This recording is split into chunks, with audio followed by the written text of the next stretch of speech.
नमस्कार विद्यार्थी मित्र हो, मी प्राध्यापक संदीप लक्ष्मणराव वाघ, मुळसाजी आदिवासी आश्रमशाळा माणिकडोह, वर्ग 12वी, विषय मराठी, भाग 5वा व्याकरण. आणि त्या व्याकरणामध्ये आपण समास पाहत होतो. या समासामध्ये आपण या समासाचे पहिले जवळपास 2 वेगवेगळे प्रकार आपण पाहिलेले आहेत. ज्यामध्ये पहिला आपण अव्ययीभाव समास पाहिलेला आहे, त्यानंतर दुसरा तत्पुरुष समास पाहिलेला आहे. या तत्पुरुष समासामध्ये त्याचे 3 प्रकार जे पडलेले होते ते सुद्धा आपण पाहिलेले होते, की ज्यामध्ये विभक्ती तत्पुरुष समास, त्याचप्रमाणे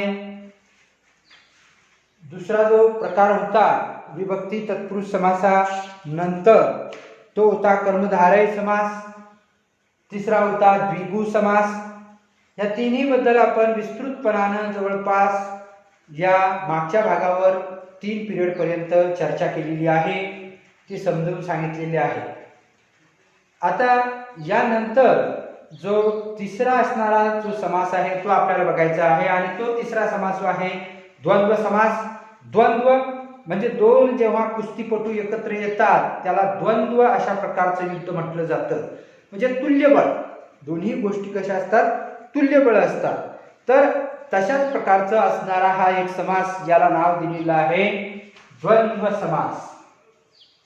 आता या द्वंद्व समासामध्ये सुद्धा म्हणजे सुरुवातीला जर आपण असं पाहिलं की नेमकं द्वंद्व समास म्हणजे काय, तर ते आपल्याला या ठिकाणी अगोदर लक्षात घ्यावं लागेल. तर या द्वंद्व समासाची काही सामासिक शब्द आपल्याला ओळखायचे आहे. काही उदाहरणं दिलेले आहेत. त्या उदाहरणांमधून जे काही 2 शब्द सामासिक शब्द आहेत, म्हणजे पहिलं पद दुसरं पद असणारे एकत्र शब्द, त्याला आपण सामासिक शब्द म्हणतो, ती आपल्याला ओळखायची आहेत. ती काही 2-3 उदाहरणं दिली आहेत, ती पाहूया आपण. तर पहिलं उदाहरण आहे, पती पत्नी ही संसार रथाची 2 महत्वाची चाके आहेत. तर तुमच्या लगेच लक्षात आला असेल की यामधला सामासिक शब्द कोणता आहे. बरोबर ओळखलात तुम्ही, आणि तो आहे पती पत्नी. अगदी बरोबर आहे. दुसरं आपण उदाहरण बघूया. योग्य पुरावा उपलब्ध झाला की खरे खोटे कळतेच. यामध्ये तुम्हाला सामासिक शब्द ओळखायचा आहे. या वाक्यामध्ये वाक्य पुन्हा एकदा ऐका. योग्य पुरावा उपलब्ध झाला की खरोखरच म्हणजे खरे खोटे आपल्याला कळते. म्हणजे खरे खोटे, बरोबर आहे. खरे खोटे हा शब्द या ठिकाणी जो आलेला आहे, तर हा शब्द हा सामासिक शब्द आहे. तिसरं सांगितलेलं आहे, स्नेह मेळाव्यात मित्रमैत्रिणींच्या गप्पा गोष्टी रंगात आल्या. आता यामध्ये सुद्धा आपल्याला सामासिक शब्द ओळखायचा आहे. अगदी बरोबर आहे. तुम्ही ओळखलेला शब्द मनात जो ओळखलेला आहे, आणि तो आहे गप्पा गोष्टी. म्हणजे इथं आपल्या असं लक्षात येतं की पहिल्या वाक्यामध्ये पती पत्नी, दुसऱ्या वाक्यामध्ये खरे खोटे, आणि तिसऱ्या वाक्यामध्ये गप्पा गोष्टी, अशा प्रकारचे 3 शब्द, ज्याला आपण सामासिक शब्द म्हणूया, हे 3 सामासिक शब्द आपण या ठिकाणी पाहिलेले आहे. मग यामध्ये पहिलं जे आपण पाहिलेलं होतं ते होतं पती आणि म्हणजे पती पत्नी. लक्षात घ्या, पुन्हा एकदा शब्द हा जो घ्यायचा आहे आपल्याला, थोडक्यात आपण आता हे खाली बघूया. तर पहिला शब्द होता पती पत्नी. हा एकत्र आलेला शब्द आहे, पती पत्नी. आता हा वेगवेगळा जर म्हणजे या ठिकाणी पती पत्नी या शब्दाचा विग्रह आपल्याला करायचा आहे. सामासिक शब्द असल्यामुळं विग्रह. पहिला हा सामासिक शब्द आपला जो आहे तो पती पत्नी आहे. दुसरा सामासिक शब्द जो आलेला होता तो होता खरे खोटे. खरे खोटे. तिसरा आलेला जो शब्द होता तो शब्द होता गप्पा गोष्टी.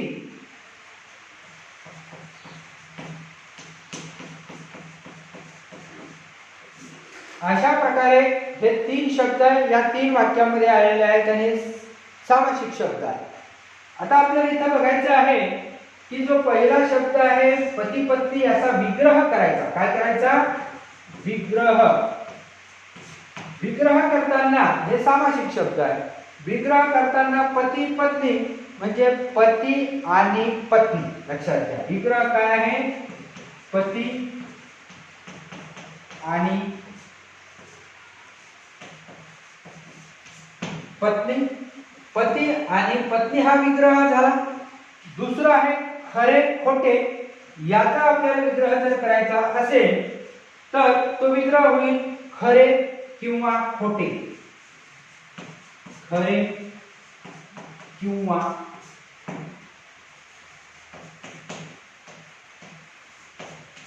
खोटे. खरे किंवा खोटे. तिसरा असणारा जो शब्द आहे तो आहे गप्पा गोष्टी. आता या गप्पा गोष्टीमध्ये गप्पा आणि गोष्टी या 2 पदाबरोबरच आणखीही बऱ्याचशा गोष्टी येत असतात, ज्यामध्ये गप्पा गोष्टी केल्या म्हणजे आपण हसलो बोललो, म्हणजे त्यामध्ये आपलं हसणं आलं बोलणं आलं, सर्व प्रकारच्या त्यामध्ये आपले हावभाव आले, तर हे सर्व त्याच्यामध्ये येतात. म्हणजे गप्पा गोष्टी आणि तशाच प्रकारच्या इतर गोष्टी.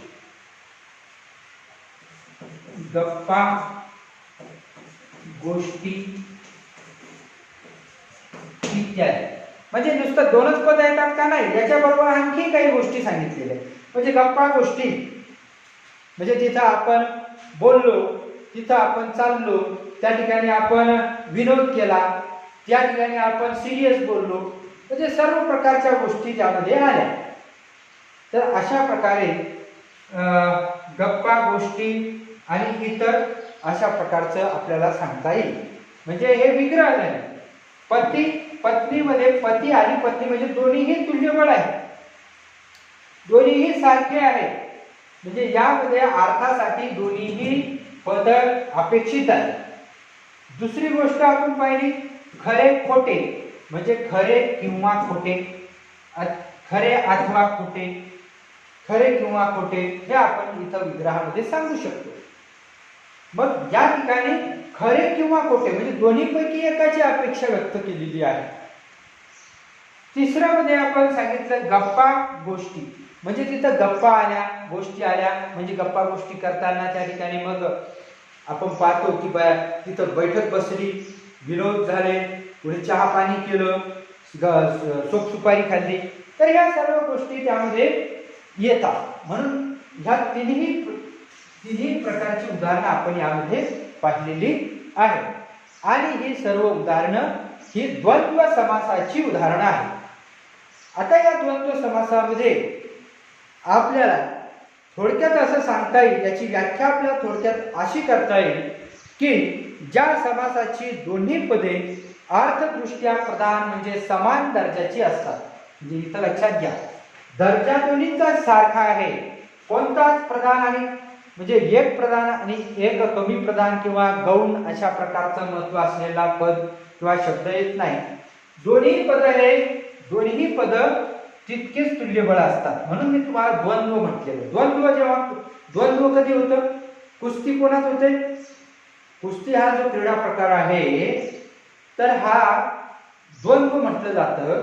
मग हा कुस्ती क्रीडा प्रकार 2 सारख्या पैलवानामध्ये होत असते. तुल्यबळ असतात, थोडेफार कमी जास्त असेल पण तुल्यबळ असतात. त्याच्यामुळं हा द्वंद्व शब्द दिलेला आहे. पती आणि पत्नी दोन्ही सारखेच आहे, तितकेच महत्वाचे. खरं आणि खोटं तितकंच महत्वाचे.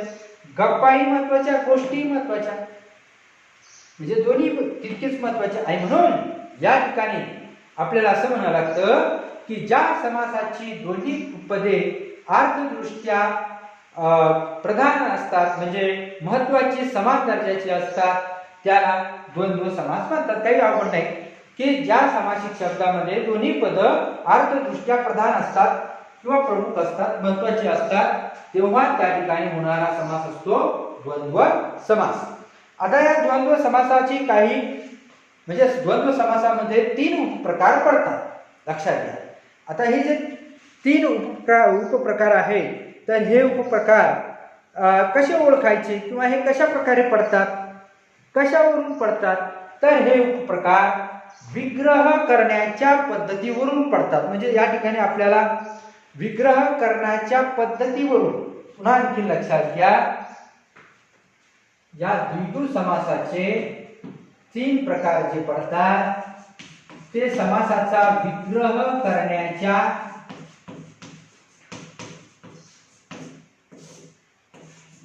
पद्धतीवरून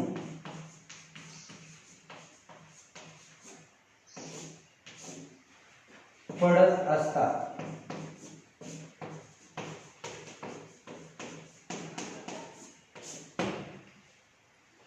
आपण जे व्याकरण पाहत आहोत त्या व्याकरणामध्ये आपण समास पाहतो. त्या अगोदर आपण जे अव्ययी भाव समास पाहिलेला आहे, त्यानंतर तत्पुरुष समास पाहिलेला आहे. तत्पुरुष समासामध्ये सुद्धा आपण 3 प्रकारचे त्या ठिकाणी उपप्रकार तत्पुरुष समासाचे पाहिले आहेत, ज्यावरून विभक्ती तत्पुरुष समास पाहिलेला होता, त्यानंतर कर्मधारय तत्पुरुष समास पाहिलेला होता, त्यानंतर द्विगु तत्पुरुष समास पाहिलेला होता. तेवढं समासाबद्दल आपण पाहिलेलं आहे, उदाहरणासहित वैशिष्ट्यासहित पाहिजे.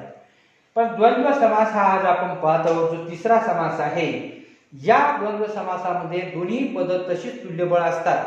आपण सुरुवातीला अव्ययी भाव समासामध्ये जर पाहिलं तर त्यामधलं जे पहिलं जे पद असतं ते अव्यय आलेलं असतं आणि ते जास्त त्या ठिकाणी प्रधान असतं किंवा महत्वाचं असतं. दुसरा समास जो पाहिला होता आपण, त्या समासामध्ये तत्पुरुष समासामध्ये दोन्ही पद महत्वाची होती. एक लक्षात घ्या, दोन्ही पद त्या ठिकाणी महत्वाची होती, पण त्या दोन्ही मधला एक कोणतंही पहिलं विशेषण राहू शकत होतं किंवा दुसरं विशेषण राहू शकत होतं. त्याचप्रमाणे विग्रह करत असताना त्यामध्ये विभक्तीवरून जर विग्रह आला तर त्या ठिकाणी तो विभक्ती प्रत्यय होत असतो. विशेषण येत असतं पहिलं किंवा दुसरं कर्मधारय समास होत होता, किंवा पहिलं पद उपमान किंवा दुसरं पद उपमान. त्या ठिकाणी दोन्ही पद, या ठिकाणी कधी कधी दोन्ही पद त्या ठिकाणी विशेषण राहू शकत होती, किंवा पहिलं पद उपमान राहू शकतं, दुसरं पद उपमान राहू शकतं. ते कर्मधारय समासामधलं उदाहरण होतं. त्या कर्मधारयानंतर तिसरा प्रकार जो होता तो द्विगु समास होता. द्विगु समास ओळखायला अत्यंत सोपा आहे विद्यार्थी मित्रांनो. द्विगु समासामध्ये पहिलं जे पद येतं ते संख्या विशेषणाचं राहत असतं, ते आपण पाहिले आहे. जसं त्रिकोण आहे किंवा त्यानंतर पंचारती आहे किंवा नवरात्र आहे, हे सर्व पहिले पद जे आलेले आहेत ते सर्व संख्या विशेषणाची उदाहरण आहे. आणि त्यावरून आपल्या लक्षात येतं की हे द्विगु समास होतं. हे थोडक्यात मागू आपण पाहिला याच्याशी जुळण्याकरता. त्यानंतर हा द्वंद्व, द्विगु आणि द्वंद्व. द्विगु समास तत्पुरुष समासाचा तिसरा प्रकार आहे. द्वंद्व समास हा स्वतंत्र एक वेगळा समास आहे की ज्यामध्ये दोन्ही पद अर्थदृष्ट्या महत्वाची असतात किंवा प्रधान असतात. समासाचा विग्रह करताना ध्यानात ठेवा, समासाचा विग्रह करण्याच्या पद्धतीवरून मग द्वंद्व समासाचे पुन्हा आणखी 3 उपप्रकार पडतात. आणि या 3 पैकी पहिलं जे आहे ते इतरेतर द्वंद्व, दुसरं जे आहे वैकल्पिक द्वंद्व आणि तिसरं जे आहे समाहार द्वंद्व समास. तर अशा प्रकारे या 3 समासाची माहिती आज आपल्याला पाहायची आहे. मग यामध्ये आता आपण द्वंद्व समासामध्ये पहिला प्रकार जो आहे तो इतरेतर द्वंद्व समास. या निळ्या अक्षरात लिहिलेला आहे, पहा दिसतंय तुम्हाला. इतरेतर द्वंद्व समास पाहायचा आहे. आता या इतरेतर द्वंद्व समासामध्ये त्याची काय वैशिष्ट्ये आपल्याला सांगता येईल.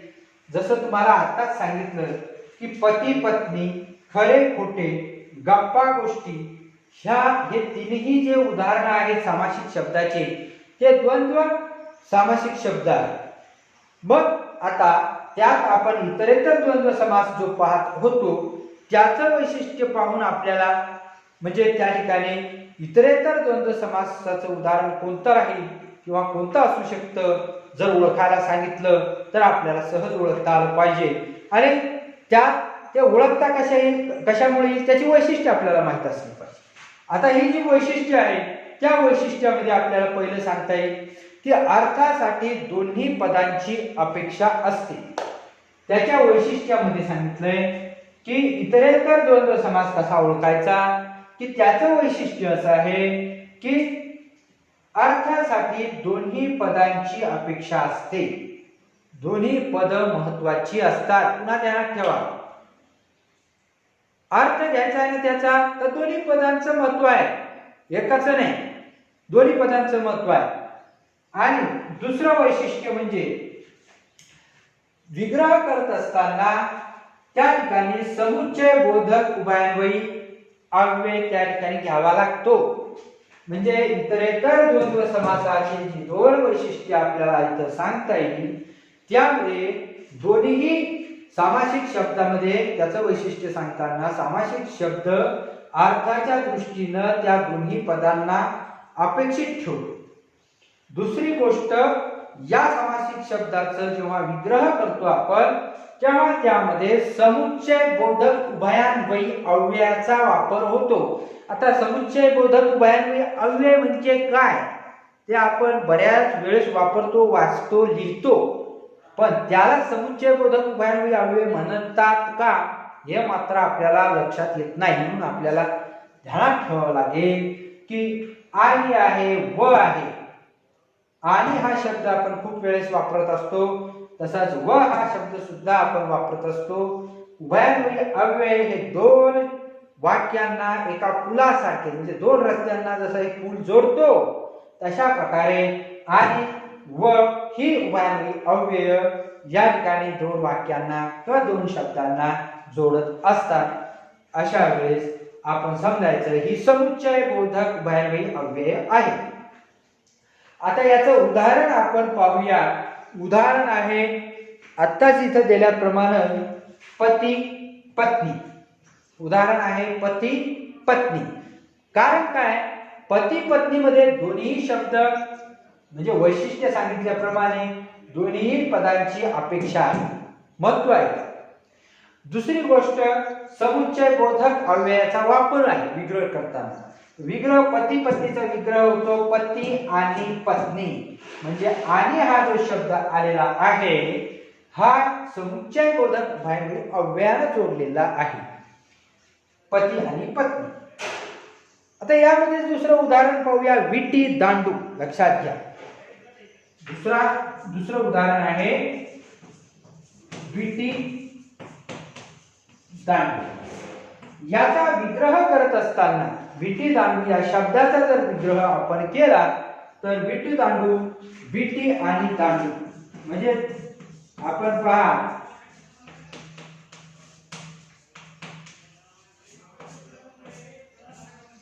विटी आणि दांडू हे दोन्ही गोष्टी त्या ठिकाणी महत्वाच्या ठरतात. म्हणून हे उदाहरण विटी दांडू हा शब्द ज्याचा विग्रह करताना आणि आलेला आहे, तर त्या ठिकाणी इतरेतर द्वंद्व समासाची ही उदाहरणं होतात. तर दुसरा समास जो आहे तो आहे वैकल्पिक समास. वैकल्पिक समासाच्या शब्दामधून आपल्याला लक्षात येतं विकल्प दिलेला असतो, म्हणजे पर्याय दिलेला असतो, विकल्प. म्हणून इथं लक्षात घ्या, त्यासाठी आपल्याला वैकल्पिक द्वंद्व समास जो आहे तर त्याची वैशिष्ट्ये या ठिकाणी जर आपल्याला सांगायची असेल तर दोन्ही प्रधान पदांपैकी एकाचीच अपेक्षा त्या ठिकाणी राहत असते. म्हणजे ज्या पद्धतीने इतरेतर द्वंद्व समासामध्ये दोन्हीही पदांची अपेक्षा सांगितलेली आहे, इथं दोन्ही पद महत्वाचे आहेत पण अपेक्षा फक्त एकाचीच आहे. उदाहरण हे झालं, आता उदाहरण पाहूयाच आपण, पण दुसरा त्याच्यातच असणारं वैशिष्ट्य आपण पाहूया की सामासिक शब्दाचा विग्रह करत असताना वैकल्पिक समास कसा ओळखायचा, तर विकल्प बोधक उभयान्वयी अव्यय, म्हणजे या ठिकाणी विकल्प बोधक उभयान्वयी अव्ययांचा वापर त्या ठिकाणी विग्रह करताना केलेला असतो. म्हणजेच कोणते विकल्प बोधक उभयान्वयी अव्यय, तर ते आहे किंवा, वा, अथवा. ही जी शब्द आहेत ही वैकल्पिक उभयान्वयी अव्ययाची आहे. पुन्हा याच्यात कन्फ्युजन होऊ देऊ नका. समुच्चय बोधक उभयान्वयी अव्ययामध्ये आणि व अशा प्रकारचे शब्द येतात, तर वैकल्पिक समासामध्ये विकल्प ठरवला जातो, म्हणून ते वैकल्पिक अशा प्रकारचे असणारे अव्ययांचा विग्रह करताना त्या ठिकाणी वापर होतो. उदाहरणार्थ किंवा, वा, अथवा हे शब्द आपण बऱ्याच वेळेस वापरत असतो, लिहित असतो, म्हणत असतो, बोलत असतो, वाचत असतो. पण तीच वैकल्पिक अशा प्रकारची सामासिक शब्दाची उदाहरणं आहेत किंवा विकल्प बोधक अशा प्रकारच्या उभयन्वयी अव्ययाची हे उदाहरण आहेत, तर ते मात्र आपल्याला ठाऊक राहत नाही. हे एवढं इथं लक्षात घ्या. आता याचं उदाहरण काय, तर इथं उदाहरण आपण पहिलं दिलेलं होतं, खरे खोटे. आता विग्रह करताना काय झालं, या ठिकाणी विग्रह करताना खरे किंवा खोटे म्हणजे किंवा जे आलेलं आहे हे या ठिकाणी वैकल्पिक अशा प्रकारचं म्हणजे विकल्प बोधक उभयन्वयी अव्यय हा आलेला आहे. खरे किंवा खोटे म्हणजे यात अपेक्षा एकाचीच आहे, एक तर खरं असू शकत किंवा खोटं असू शकत, म्हणजे दोघांपैकी एक. पण पती पत्नीमध्ये सांगितलं काही येत नाही, पती आणि पत्नी म्हणजे दोन्ही आहे, दोन्ही एकत्र, दोन्हीची अपेक्षा, म्हणून हा इतरेतर द्वंद्व समास.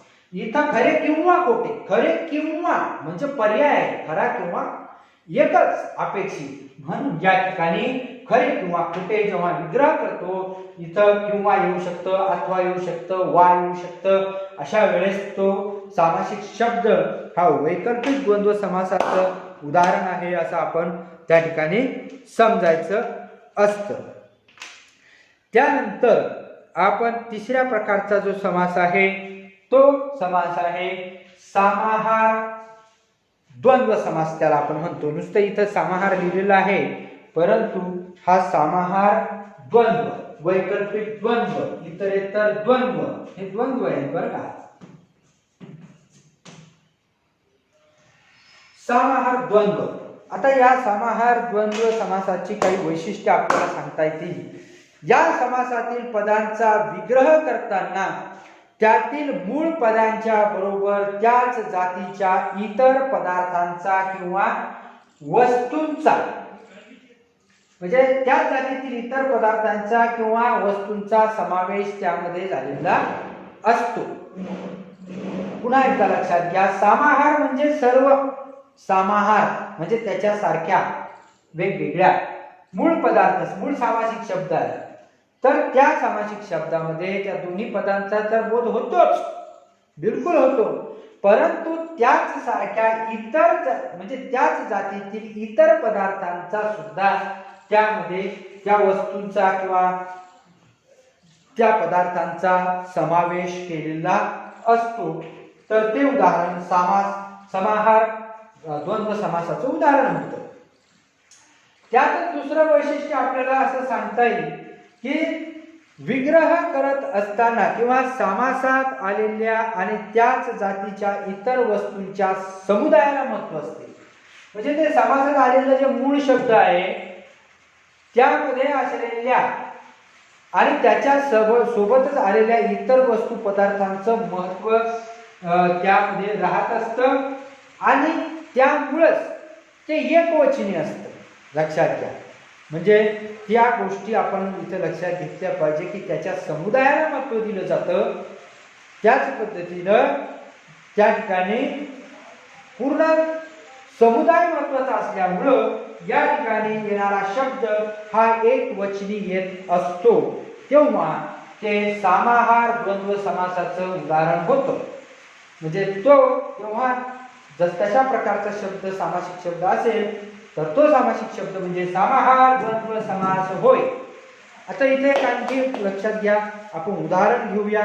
आधीच इथं एक उदाहरण दिलेलं होतं, जसं गप्पा गोष्टी, म्हणजे याच्यात गप्पाही आल्या, हसणंही आलं, बोलणंही आलं.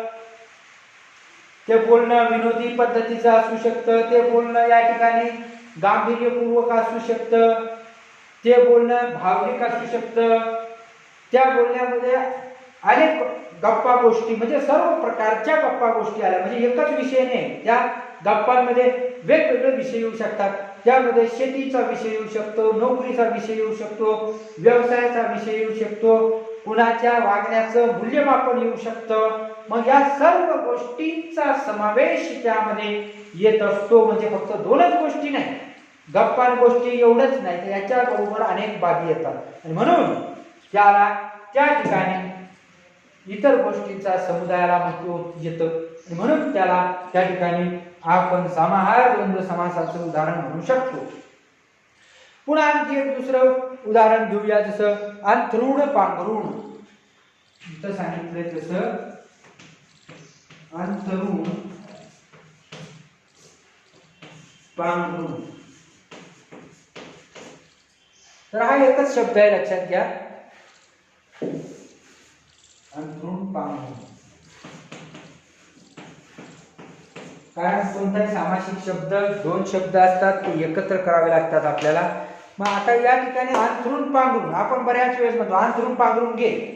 विद्यार्थी मित्रांनो, आपल्याला सर्वांना माहिती आहे, जेव्हा झोपतो आपण अंथरुण आणि पांघरुण, अंथरणे आणि पांघरणे.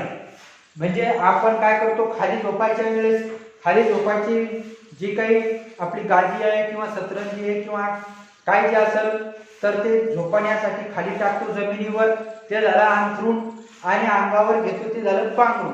आता हे अंथरुण पांघरुण घे म्हटलं तर मग नुसतं त्या ठिकाणी काही एकच अंथरुण आणि एकच पांघरुण आहे असं नाही, एक गोष्ट सांगितली नाही.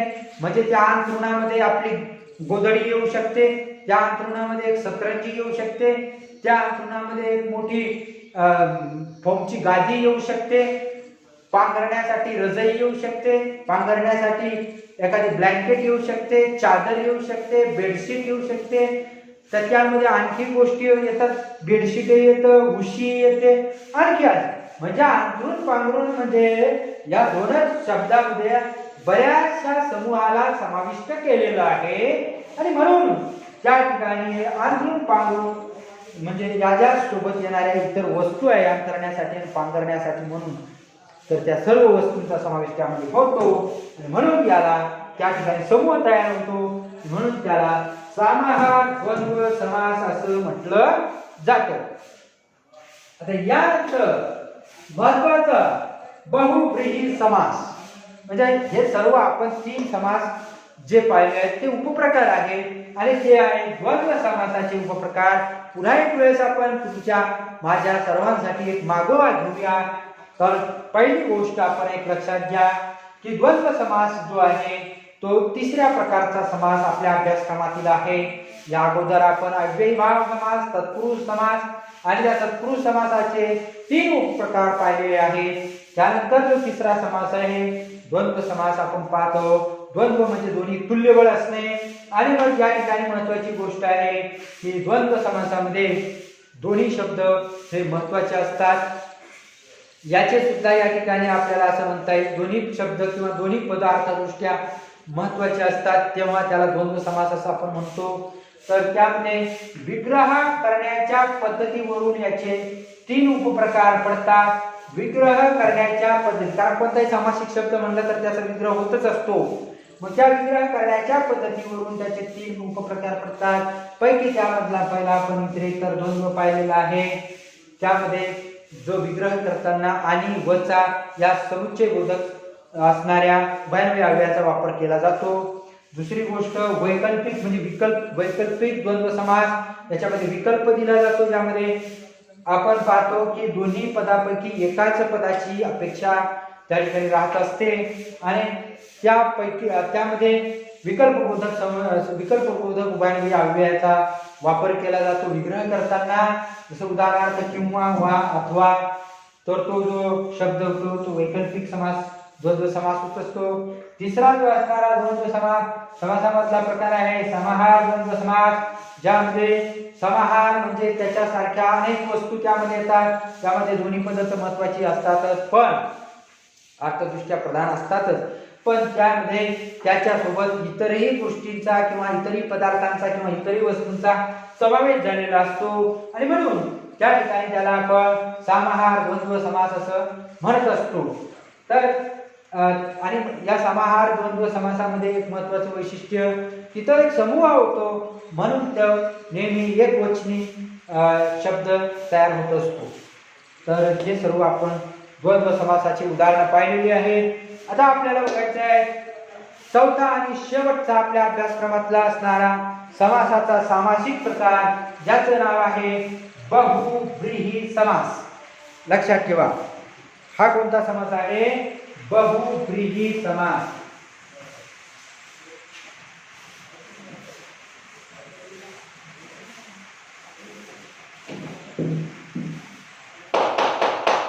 तर या बहुव्रीही समासाबद्दल आपण थोडक्यात माहिती पाहूया.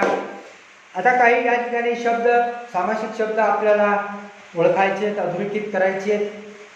उदाहरण या ठिकाणी देतो मी तुम्हाला. पहिलं उदाहरण आहे, कृष्णा हा माझा 6 अध्यायी आहे. 6 अध्यायी आहे. कृष्णा हा माझा 6 अध्यायी आहे. ओळखा तुम्ही कोणता शब्द आहे हा? ओळखलं का तुम्ही? ओळखलं? नाही ओळखलं तर या ठिकाणी आहे 6 अध्यायी हा समास. कोणता? 6 अध्यायी अशा प्रकारचा असणारा समास.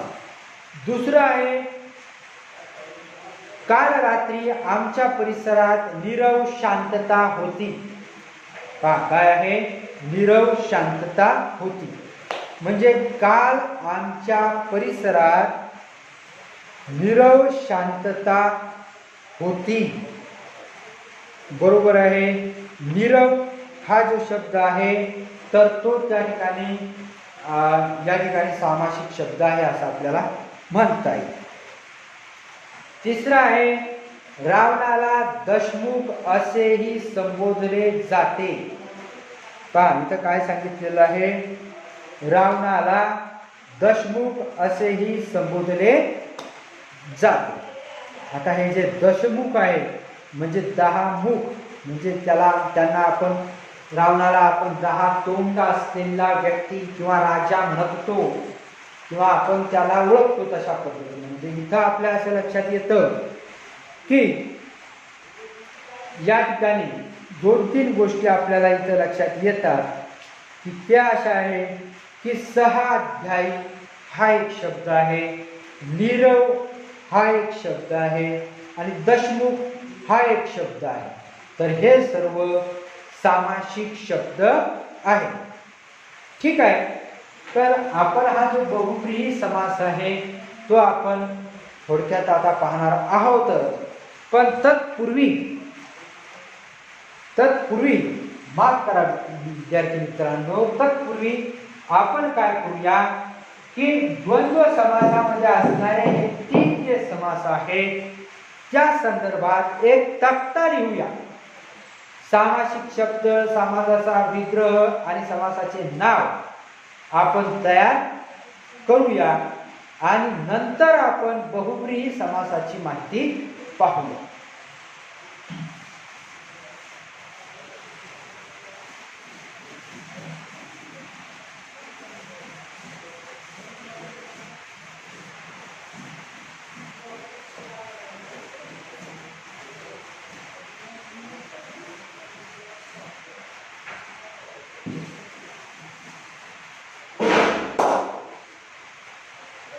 एक तक्ता आहे दिलेला. त्या तक्त्यामध्ये एक सामासिक शब्द, समासाचा विग्रह हा आहे सामासिक शब्द,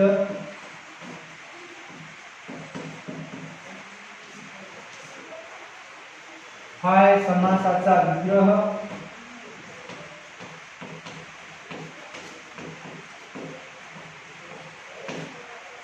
आणि तिसरं जे आहे विद्यार्थी मित्रांनो ते आहे समासाचे नाव.